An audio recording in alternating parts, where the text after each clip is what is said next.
Hi everyone, and welcome to the December Life-Changing Leadership Blast. Today I want to talk about active listening and some of the concepts behind it.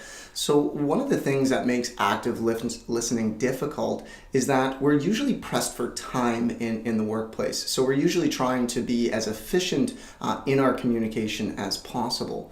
The only issue with that is that often means that we tend to do a lot of processing while we're in the conversation, and more importantly, while the other person is communicating. We would refer to that as reloading, and so that would be the act of simply thinking about what you want to say while the individual is still speaking.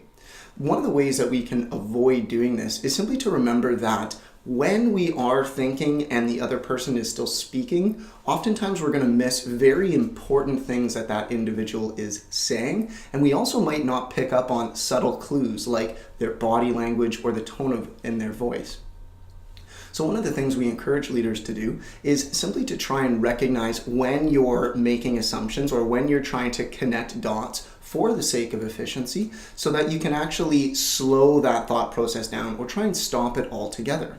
Now, this may seem counterintuitive because it actually means we have to really stop thinking or really slow that down and just be active in really listening for what the person is saying. So oftentimes what we encourage leaders to do is try and slow the process down, take a couple of really deep breaths when they engage. And what this allows us to do is not only listen to what the individual is saying, but also what the individual is not saying.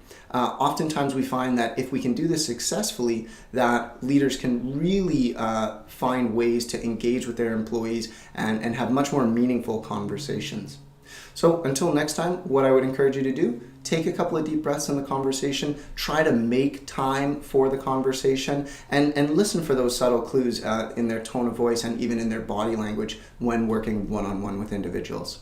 Thanks so much, and we'll see you next month.